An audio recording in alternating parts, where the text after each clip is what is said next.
The evening in Barcelona was hauntingly quiet, as if the sky itself was mourning someone. The clouds hung low, heavy with unshed rain, and there was a weight in the air that pressed upon every breath. Time moved slowly, if at all. On the third floor of a small apartment building, Emma stood by the window, her eyes scanning the horizon beyond the sea, as if searching for something. Or someone. Emma was a quiet soul. She carried worlds within her but rarely spoke. She painted, vivid colors, blurred faces, broken dreams, everything she held in her heart poured onto her canvas. Her silence wasn't empty, it was full, of stories left untold, of emotions unspoken, of love she didn't even realize she was waiting for. Then one day, it rained.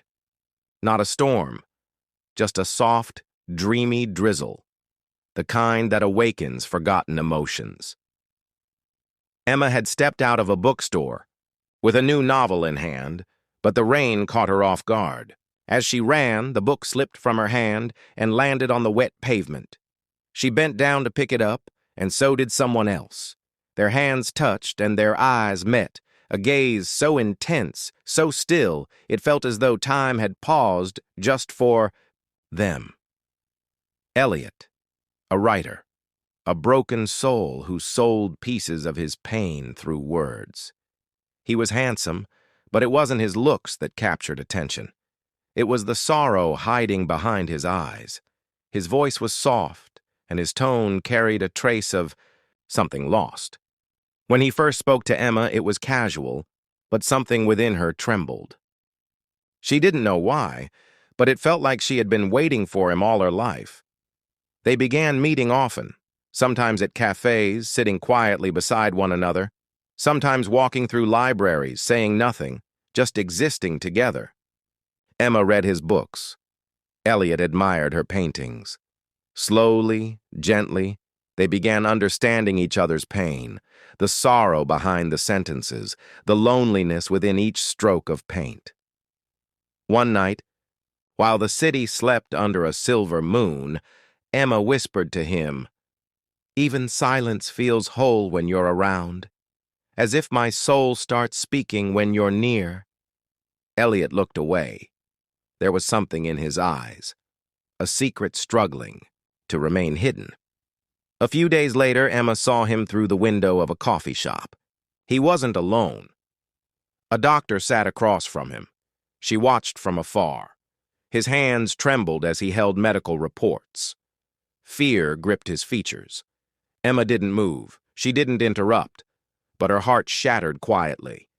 Elliot was ill, a critical heart condition, severe, unpredictable, dangerous.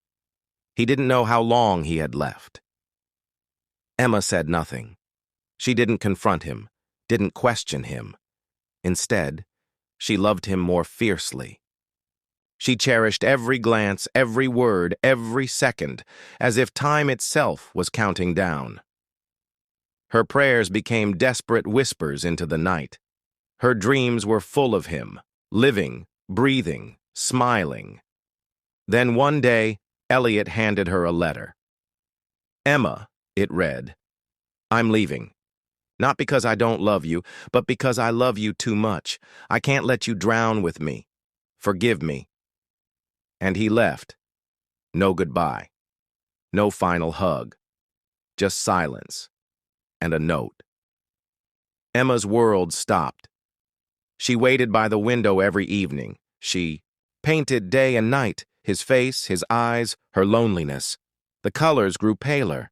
The brushstrokes lost strength. Her heart still beat, but it no longer lived. She withdrew from the world.